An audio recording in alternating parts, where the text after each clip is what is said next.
Alright, response video to the Modern Mystic. This is supposed to be a solution video, right? Solutions. And it was just a waste of time, 15 minutes of nothing. So he's proposing that the world's going to only have two choices. These are the only two choices. Either they dramatically cut spending and benefits, which means, you got to employ, I don't know, 30% of the population, unemploy 30% of the population, and you just basically kick all the people out of the nursing homes, kick them out of the healthcare system, kick them out of their houses, and let the rich just pick up all the pieces, have a nice little fire sale and get even richer. Yeah, and that somehow that'll solve the problem. I don't know exactly how that'll solve the problem. So you'll make the people who are in debt even poorer, so they won't even be able to pay any of their debts. And then you can, tax who to pay the bailout for all the bad debts? I don't know. That doesn't go anywhere. Doesn't make any sense at all. Or two, you start just printing money. Yeah, and that's the government to just keep printing money, more deficit spending, and that'll somehow solve the problem, because we'll just deflate the value of the money, so we won't be able to sell our bonds anymore, because they won't be worth the paper they're written on. Everybody's going to run to commodities, and so oil prices, gold prices, wheat prices all go skyrocketing. Huge inflation for the common man to live his life. He'll starve to death because he won't even be able to buy food. These commodity prices will be so high relative to the wage money that he's still getting paid in, the crappy money that he's going to be forced to use. So yeah, it doesn't go anywhere. Yeah, I mean, it gets rid of the mortgage problem, but it creates a whole new problem in that the money won't be worth anything in terms of living. Lifestyle be completely ruined. Almost, no, just nothing. You won't be able to drive a car. Alright, anyway. So he just is ignoring the whole cause of this problem, which is it's an income tax deficit. Let's be clear. Payroll taxes, Social Security financed itself. Medicare finances itself, basically. Not in the long term. I mean, they got to change the system to be able to make it 10 years from now, but they were financing themselves up to now. No deficit spending in Social Security. Where's the deficit? Oh, that's right, income taxpayers. We give them a huge tax break when the Ronald Reagan and Margaret Thatcher and everybody had to follow along because they all wanted to keep rich people in their country. So everybody just said, let's all give rich people a tax break. Even our state of New Jersey did this nonsense. Gave a 50% tax break to the richest people in the state. What good did it do us? Oh, that's right, now we got preposterous deficits, completely out of control, unsustainable, and no way to pay the bills. And so anywhere in Nick's video, 15 minutes of a video, anywhere in his video does he mention the word tax? And that there's two parts to the revenue stream, to the government spending stream. There's what you send out, and there's what you take in. And where did everything go wrong is when we started not taking in as much money as we're spending out.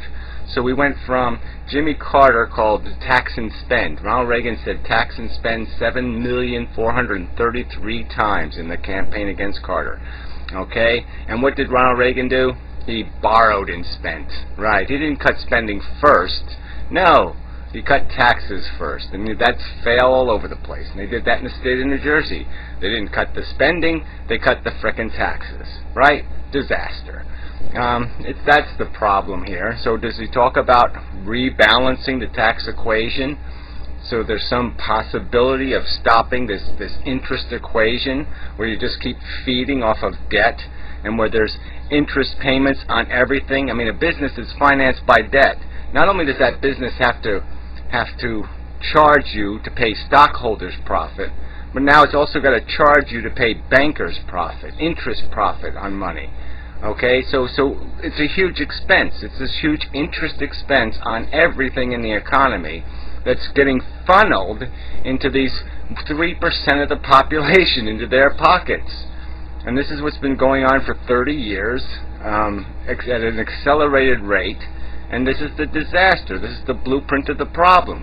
Let's just focus on one part of it. The tax-paying deficit, the income tax deficit, was financed by Social Security Trust Fund, by the excess money they were taking from payroll taxers. So payroll taxes were higher than they needed to be, which created a fund, the Social Security Trust Fund, which income tax payers have borrowed $2 trillion of.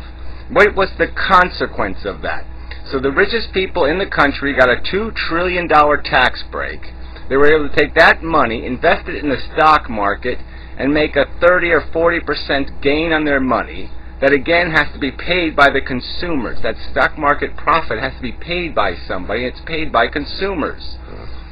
And so what did the payroll taxpayer who paid in advance, the money was taken out of his check in advance, to loan to the richest people at no interest. They didn't pay. So when the poor man loans money to the rich man to avoid paying his taxes, how come the poor man doesn't get any interest back? Yeah, because it's a fucking racket, that's why. Alright, and so the rational thing to do in this situation would be to take back that $2 trillion and the profit they made off of it. Because it was bullshit. Okay? It was nonsense. It was moronic. Okay? You gotta pay your taxes. You can't sit there and borrow money to pay your taxes. You pay your fucking taxes. And if you're gonna borrow money, you gotta pay interest on that borrowed money. So they owe interest to the payroll tax holders. So why don't we just make them pay their frickin' bill? I mean, it's just such a racket, a disgusting, evil racket. You know, and that $2 trillion guaranteed their investments would go up. It wasn't even a risk anymore. There was no risk in the stock market when you're going to borrow $2 trillion and funnel it directly right into the stock market. What the fuck risk is there to invest in the stock market then? You know, and that's why you had the booming 90s.